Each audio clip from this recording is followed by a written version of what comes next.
Well, and another thing that happens in this storyline, which I think maybe is the biggest one that I think people are probably trying to crap on the movie subtly for because they don't want to. I don't think they want to be obvious and admit it. Is in this movie, Phoebe makes a friend, right? Yeah. And this friend is a ghost, and that friend turns out to be bad news. Yeah. And whether you read that relationship as platonic, which I think you totally should, or how, but unfortunately, some people are reading more into that in a lot of the interviews and talks Yeah, it and was. reviews. I mean, for me, I thought that when she became a ghost, that she was going to kiss this ghost. I thought that it was going to turn into a But romantic thing, and but is that because the last 20 years have programmed us to think anything that is that intimate has to be that way? yeah, Or I guess because nowadays people think Sam and Frodo are gay.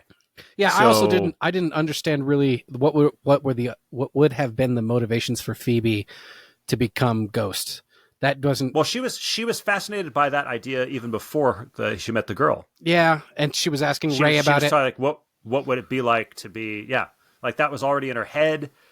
And but either way, and especially maybe if you're trying to imply an intimacy beyond friendship, it's an unhealthy relationship in the film that goes badly. Yep. Right? It turns out bad, and so Yeah. I So either way love you take it, it's not in and so step with the cultural moment. yeah, it doesn't fit the zeitgeist, right? I love that this movie doesn't make it doesn't make the kids right and the parents dumb.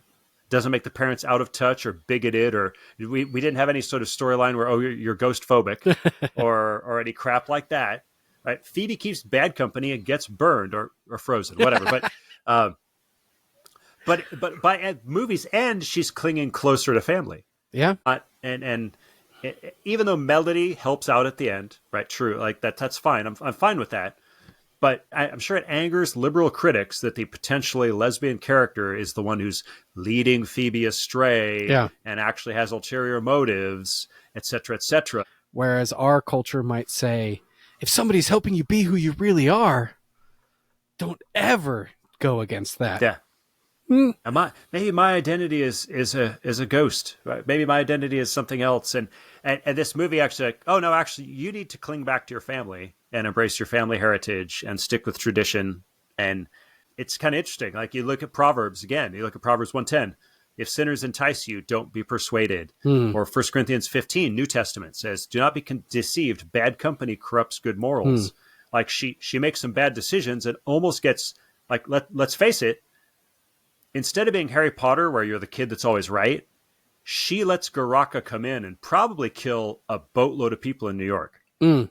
Yeah, I didn't actually think about the body count that's laid at the feet of her feet, because she makes that decision because she allows herself to be deceived by somebody who, and I'll even give Melody, the ghost, some credit, right? Proverbs 5:3, even though it's talking about a kind of a very bad woman, it says, though the lips of the forbidden woman drip honey and her words are smoother than oil, in the end she's bitter as wormwood and as sharp as a double-edged sword. Her feet go down to death, her steps head straight for Sheol. the realm of the dead. There we go. Yeah. And then but verse 6, it says, she doesn't consider the path of life. She doesn't know that her ways are unstable. Yeah.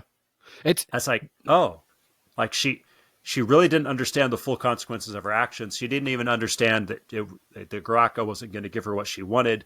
But Phoebe trusts in this person that's luring her away from her family, away from what's right. Yeah. And ultimately she's a tragic figure.